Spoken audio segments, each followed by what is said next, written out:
Congresista Beteta. Gracias, Presidenta. Si nos podría señalar usted durante o antes que se pueda dar la buena pro de esta concesión, ¿se reunió con los representantes de las empresas ganadoras? ¿Nos podría decir si conoce también al señor Barata y con qué otros representantes se habría reunido y en qué circunstancias y en dónde, ¿no? Señor Cornejo. Por su intermedio, señora Presidenta. Y también esto para comentar sobre una intervención que el señor congresista Castro había indicado. Yo empecé en Proinversión, fui designado en marzo del 2004. Yo estaba un año, o menos de un año, cuando se iniciaron estos procesos. Es decir, si es cierto, antes había trabajado, por supuesto, la experiencia en esto, pues tenía ese tiempo, no el tiempo que tengo el día de hoy, con relación a la experiencia o lo que pudiera conocerse al respecto.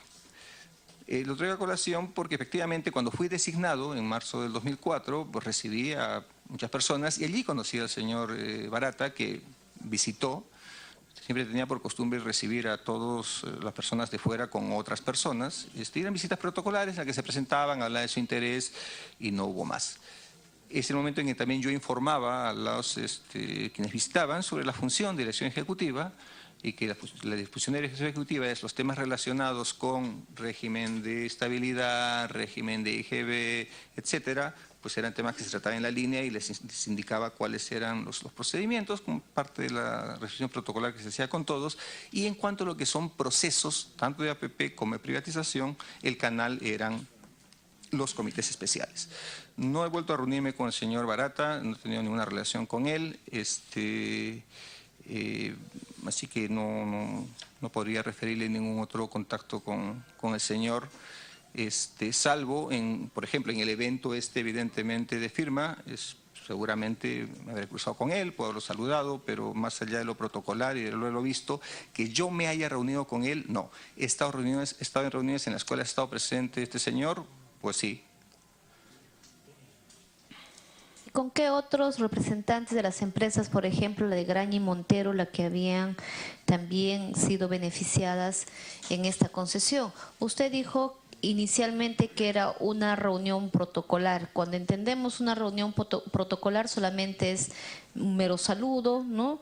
Pero usted luego ha señalado que habrían tocado algunos otros temas. ¿Nos podría explicar quizás a detalle estas reuniones que habrían tenido con el señor Barata?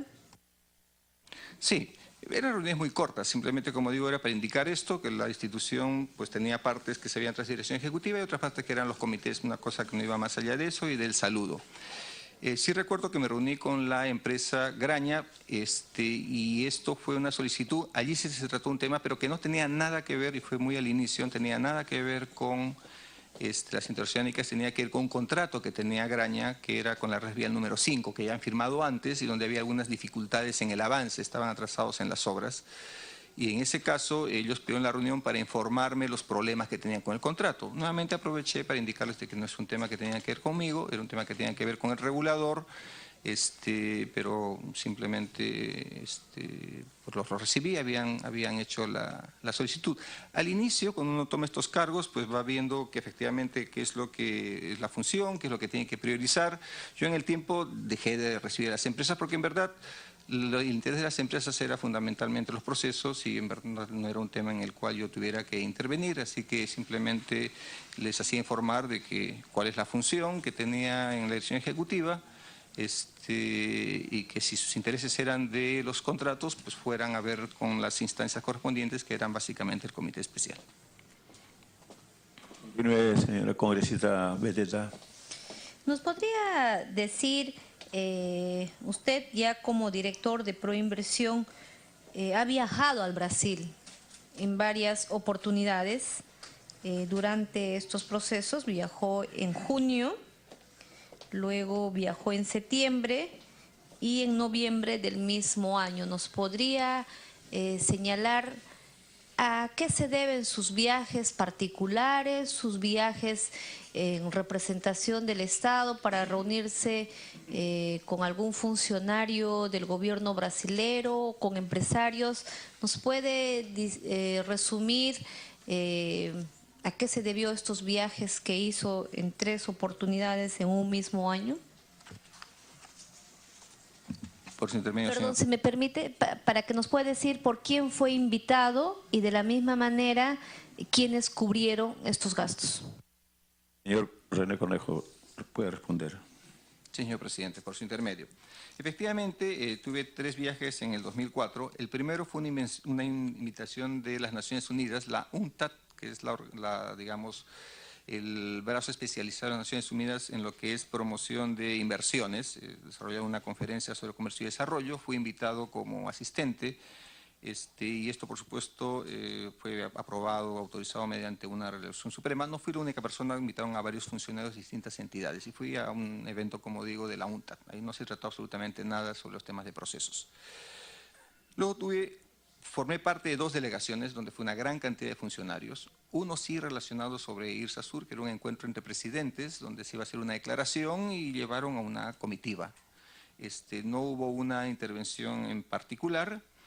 Eso también tuvo su autorización, su resolución suprema, y los gastos fueron cubiertos por el Estado peruano.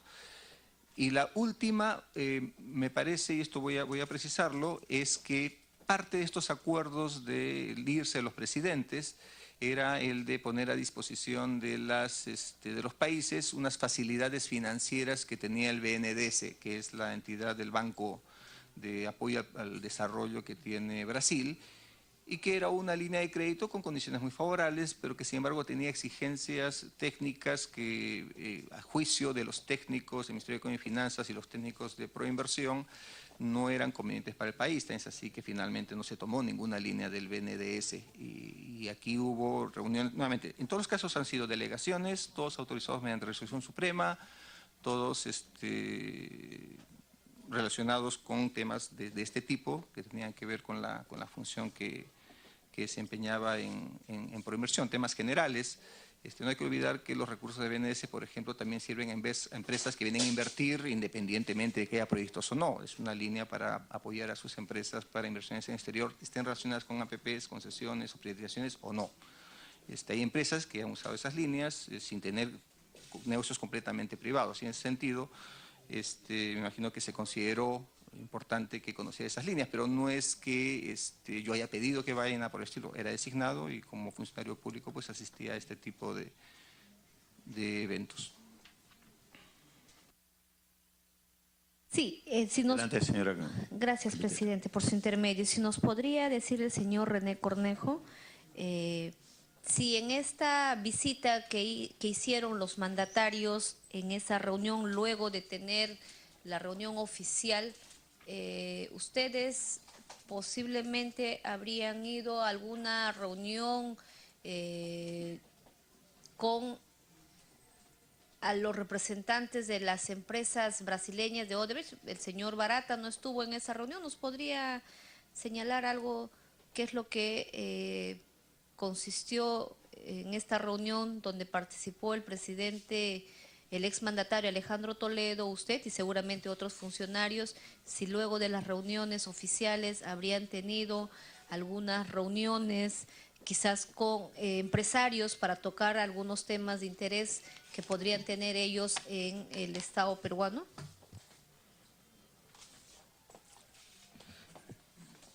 Señor Cornejo. Por su intermedio, presidenta. En ninguna de estas reuniones, en mi caso en particular, que es lo que puedo dar fe, porque fue un grupo importante de funcionarios, yo no me he reunido con ninguna empresa. Si los demás han tenido reuniones, no lo sé, no me consta. Nuevamente, la primera pregunta, como comenté, no tiene nada que ver con esto. La segunda era una protocolar, donde entiendo que se llevan delegaciones para realizar el evento. En verdad no hubo ninguna función específica. Uno siempre lleva información por si pueda ser requerida. Pero no, por lo menos al menos yo no participé en ninguna reunión con empresas, ni en esa ni en la siguiente reunión. Congresista Beteta. Bien. ¿Nos podría decir usted si considera que los estudios de prefactibilidad realizados en ese entonces eran suficientes para exonerar del SNIP este proyecto que era beneficioso para el país? ¿No cree que se hubiera tenido quizás mayor cuidado para que luego no tener los problemas que han surgido a la fecha? Inicia con un monto y a la fecha habrían cuadruplicado o triplicado el monto, ¿no? ¿Nos podría decir su apreciación? Sí. Lo que conocíamos de este proyecto es que es un proyecto que venía estudiándose desde varios años antes. Se había hecho una prefactibilidad. Se había hecho una prefactibilidad que había sido aprobada por el Ministerio de Transportes y Comunicaciones. Se había aprobado una factibilidad. Y cuando se encargó, porque estos proyectos nacen en los sectores y se encargan a Proinversión. Proinversión es la agencia de promoción. Si toma los proyectos, que son los pedidos de los ministerios, y pues los estructura y los coloca. Cuando encargaron este proyecto a Proinversión ya tenía un estudio de factibilidad aprobado, es decir, se había desarrollado, había sido aprobado por los técnicos del Ministerio de Transportes y Comunicaciones, y lo que faltaba era pasarlo por el Sistema Nacional de Inversión Pública. Entonces, normalmente, o en muchos casos, muchos proyectos se incorporan a procesos sin siquiera tener una prefactibilidad. Y entonces los procesos pues tomaban más tiempo, pues había que hacer los estudios. Sobrevalorar si era suficiente o no era suficiente, desde el punto de vista de la técnica, efectivamente, cuando uno va con un proyecto de prefactibilidad no tiene todos los detalles, pero precisamente ese es un tema que los contratos de APP permiten manejar. Ahora bien, si me pregunta, para efectos de asegurar los costos, si es mejor ir con un definitivo que un factibilidad, sin duda. Si uno lo que quiere asegurar son los costos, se pone un definitivo. Ahora bien, al respecto, un tema que creo que es importante señalar es que en el contrato que se suscribió existía una cláusula en la que se indicaba que si los montos superaban cierto porcentaje del precio que había sido la oferta, pues el Ministerio de Transportes y Comunicaciones tendría la potestad de parar el contrato y no continuar, o continuarlo y tenía que sustentar. Entonces, hay muchos proyectos que se han hecho con estudios, inclusive sin estudios de factibilidad, y han funcionado muy bien. Cada caso es distinto, pero si usted me pide una apreciación, es cierto, si el objetivo es asegurar los costos, es mejor hacer con un estudio definitivo. Congresista Beteta. Usted, retomando el tema del 4 de... Perdón, 4 de...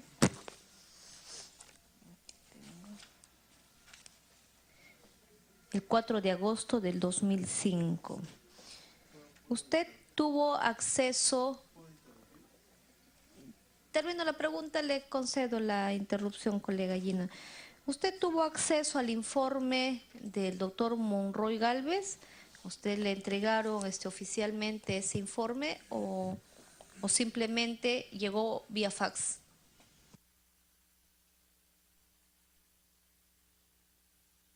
Sí, antes de que responda congresista Gino Costa, después, señor Cornejo. No tuve acceso en ese momento al informe, como digo, yo no era deliberante allí, estaba presente pero no era deliberante, sí vi que se repartió, o sea, tengo la impresión de que llegó un fax, y lo que recuerdo, porque estas son las cosas que uno se le queda, es la palabra que se había usado, y es que era inocuo.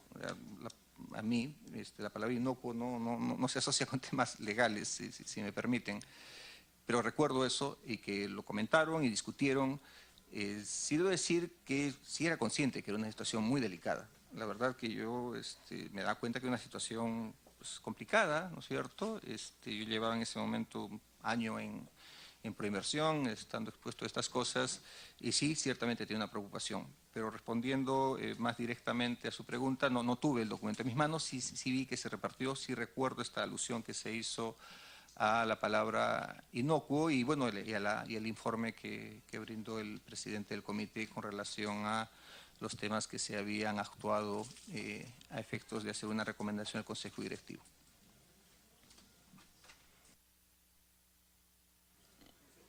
Congresista Betete. Gracias. También le había consultado y no respondió esa pregunta en el sentido de que en ese acuerdo que dieron pase, dijeron, bueno, para nosotros ya nos tranquiliza y continuemos con la ceremonia luego de haber recibido un documento en fax, pero ahí del acuerdo del Consejo Directivo era que se iba a hacer el seguimiento a estas declaraciones juradas. ¿Se hizo posterior, no se hizo, se dejó así nada más y se confió en el informe? Señor Cornejo. Por su intermedio, Presidenta. Sí, probablemente no fui enfático. Sí respondí eso. Igual lo reitero, por supuesto, con todo gusto. Semana después se envió un reporte a la Contraloría en la que ya luego de haber hecho las verificaciones en los juzgados, es más, en el camino, y esto no es que lo recuerde, he tenido que, por supuesto, documentarme y revisar la información, en el camino la Contraloría informó sobre otro proceso adicional que en su momento no habían tenido. Pero incluso este proceso adicional que señaló la Contraloría con exceso de celo, que creo que eso es lo que se debe tener en estos casos, igual se descartó. Se hizo las verificaciones, se entregó la información a la Contraloría y no se tuvo ninguna otra actuación ulterior.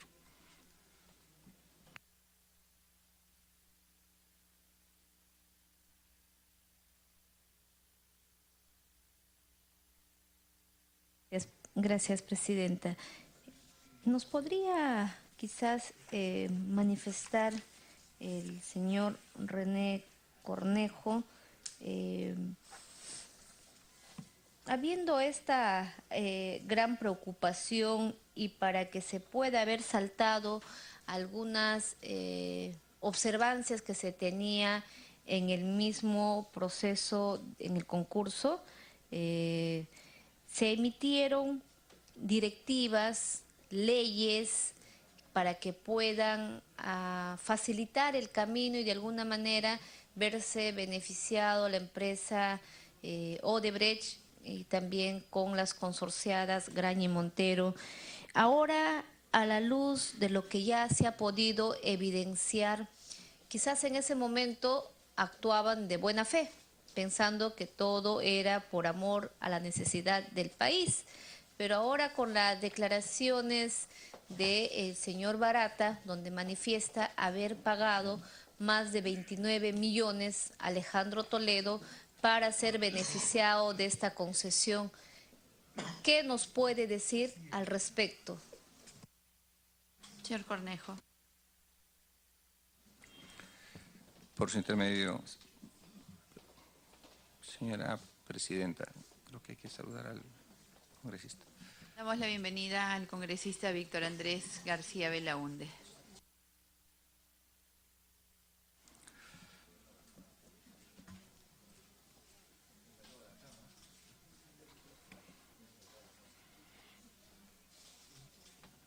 Señor Cornejo. Señora Presidenta, por su intermedio, mis saludos al señor congresista García Belaúnde. La señora congresista me pide una valoración sobre todo esto. Efectivamente, lo que estamos viendo el día de hoy hace desconfiar de absolutamente todo. Es decir, antes de lo que había pasado, una ley de Congreso es una ley de Congreso, es decir, tiene un procedimiento, tiene un debate, es abierto, es público, y incluso la frase coloquial es la ley es la ley. Pero efectivamente los eventos que hay hacen que uno desconfíe de absolutamente todo hoy. En ese momento, lo que se tenía era, pues, más bien en general, ¿no es cierto?, una disposición había una promesa de campaña de hacer proyectos, pues se apresuraron los proyectos. Efectivamente, el señor congresista Castro mencionaba que pues alguna experiencia desarrollada en el Estado. En toda mi experiencia en el Estado no he conocido a representante político que diga no hagan los proyectos, sino más bien que se apresuren. De hecho, esa es, digamos, la norma. Sí, la reflexión es que todo esto obliga a revisar cada cosa y que pues hace que uno desconfíe. Esto me hace recordar una frase de Thomas Hobbes, que decía que muchas veces en la política las más bajas pasiones se arropan de los más altos ideales. Y eso en verdad es como tenebroso y a uno efectivamente lo hace pensar en qué confiar y en qué no confiar. El nivel de corrupción que revela todas estas cosas que estamos conociendo son intimidantes, es decir, no se está a salvo. ¿Puedo confiar en una ley? ¿Se hizo con buena intención? ¿Realmente se está yendo por lo que corresponde en el Estado en velar por los intereses de la población o se están cubriendo más bien intereses subalternos?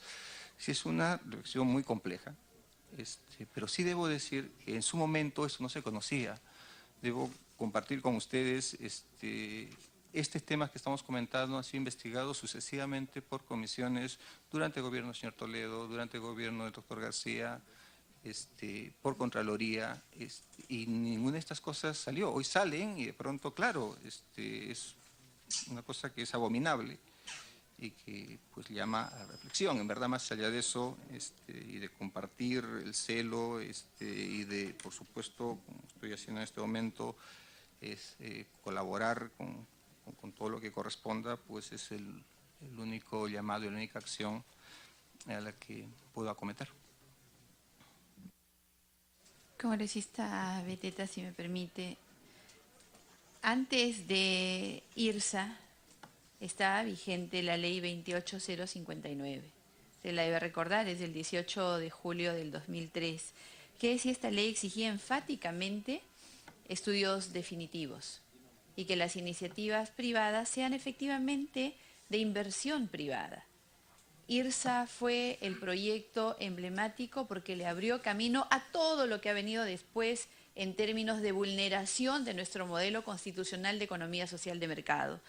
Usted, señor Cornejo, si bien es cierto, ha venido esta mañana y nos comenta los instrumentos de gestión y nos comenta que taxativamente usted seguía lo que estaba establecido en su reglamento y en su manual de organización y funciones, fue primer ministro en ese tiempo, fue director ejecutivo de Proinversión.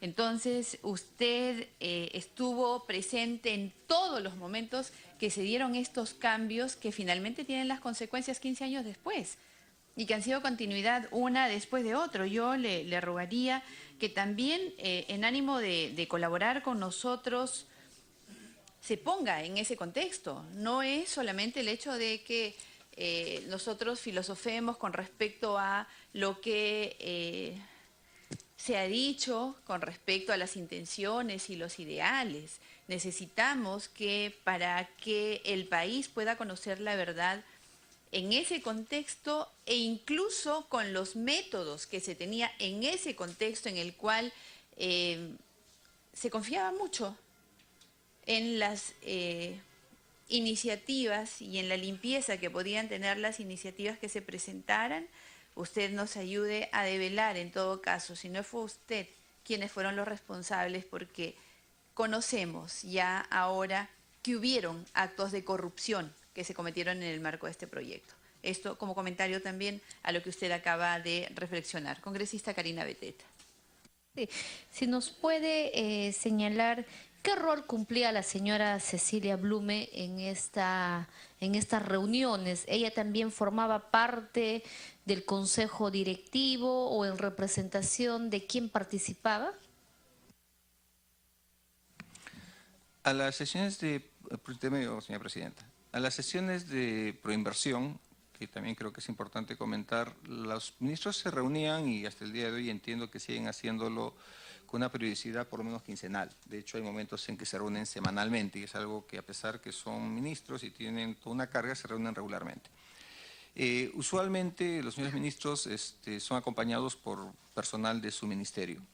En aquel momento la señora Blume era, si no me equivoco, jefe de gabinete de asesores de los ministros, y los ministros determinaban qué funcionarios suyos entraban a la sesión o esperaban fuera de el espacio en el cual se realizaba la sesión, y cuando tocaban los temas que les correspondía sustentar o hacer los pedidos, pues ingresaban y hacían la sustentación respectiva. Entonces, yendo directamente a esa pregunta que usted hace, yo entiendo, porque esto quien lo disponía eran los ministros, que ella estuvo allí en su calidad de jefe de gabinete de asesores del señor Kuczynski, que era el presidente del Consejo Directivo en ese momento. Congresista Beteta. Gracias, presidente. Entendemos que, si bien es cierto, por quienes está conformado el Comité de Proinversión y quienes también conforman el Consejo Directivo de Proinversión, pero ya estando presente el ministro, que era el señor Kuczynski, que hacía una jefe de gabinete, si era justamente la reunión con el Consejo Directivo. Entonces, curioso, ¿no? La participación de la señora Cecilia Blume en esta reunión y en casi todas las reuniones. ¿Quién autorizaba, aparte de la participación de quienes podrían integrar en ese consejo? ¿Era abierto o era simplemente un consejo donde se reunían los integrantes? Señor Cornejo. Las reuniones eran como esta reunión en la cual estaba la mesa de los ministros, solo se sentaban en la mesa los ministros, el secretario de actas y quien habla, y cuando se tocaba cada tema se invitaba a tomar asiento en la mesa, y quienes eran invitados podía ser que estén fuera de la sala, o podría ser, como es el caso de esta sala, estaban en una segunda fila, digamos allí a la mano para poder alcanzarle documentos, etcétera. Quien disponía, quienes estaban dentro de la sala o fuera de la sala, eran los propios señores ministros, de acuerdo a sus necesidades. Congresista Víctor Andrés García Belaúnde. Pero lo curioso es que esta señora figura en el acta como presente y no tenía por qué figurar dentro del organigrama de la organización. Entonces, ¿qué hacía presente? ¿Ha intervenido? ¿Intervenía más? ¿Se le invitaba en segunda fila, en primera fila? ¿Por qué intervenía? ¿Por qué se metía? ¿Usted nunca dijo nada? ¿Usted presidía la reunión o usted era el director ejecutivo? ¿Cuál era su función? ¿Usted permitía que cualquier jefe de gabinete de cualquier ministro pueda entrar? Porque también han podido entrar los jefes de gabinetes de otros ministros. Señor Cornejo. Por su intermedio, señor presidente. Quien dirigía las sesiones era el presidente del Consejo Directivo, que en ese momento era el señor Kuczynski, y sí era un tema que se encargaba los auxiliares de coordinar quienes estaban dentro y quienes estaban fuera. Y esa decisión en verdad no era, había veces en que estaban solamente los ministros, había veces en que había muchas personas ahí acompañando, y esto era en función de los temas que iban a ser tratados, la necesidad de apoyo que los ministros podían requerir por los temas tratados. Pero reitero, quien decidía quiénes están dentro y quiénes estaban fuera eran los señores ministros. Presidenta, ¿cuántas jefes de gabinetes de ministros asistían, aparte de la señora Blume? Como comenté, es variado. Ha habido otros jefes de gabinete, en algunos casos llegan La pregunta es concreta, señor Cornejo, por favor. No, esta es una cuestión lavajato, no es lavamanos, por favor. Dígame usted exactamente quiénes jefes de gabinete de otros ministros asistían a la reunión. Señor Cornejo. Bueno, no me encuentro en capacidad de recordar qué jefes de gabinete hace 12 años estaban presentes. Entonces, esa es la respuesta. Suficiente, es la respuesta. Congresista Beteta. Eso por el momento, presidente. Congresista Gino Costa. Gracias, presidenta. Yo quisiera comenzar saludando al invitado y preguntarle por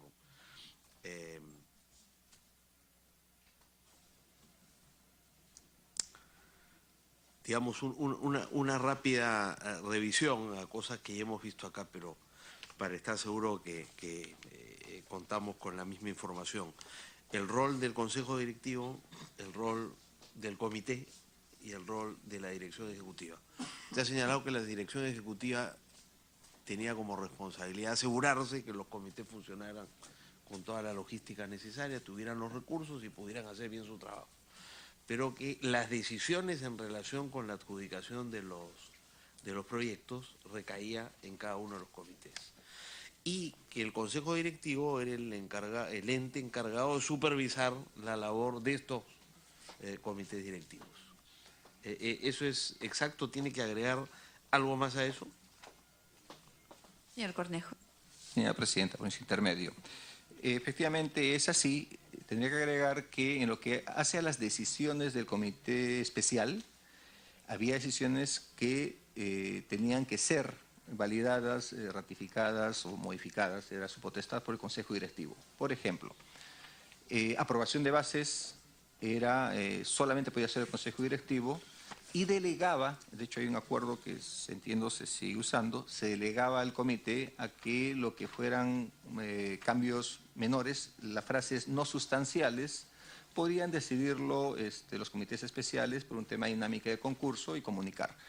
Pero cuando se trataba de decisiones sustanciales, y una que era sustancial siempre era cambio en cronograma, tenía que ir al Consejo Directivo. Ciertamente el Consejo Directivo podía ratificar o sugerir cambios al respecto. Las versiones finales de contrato también tienen que ir al Consejo Directivo. Congresista Costa, si me permite, por favor. Señor Cornejo, y para seguir situándonos en contexto, porque es necesario establecer la cadena de mando y las responsabilidades, por lo tanto, derivadas de esto. Usted ha hecho alusión al reglamento de organización y funciones y a sus funciones. Y existe junto con este reglamento de organización y funciones otros instrumentos de gestión, como por ejemplo la directiva que establecía las concesiones.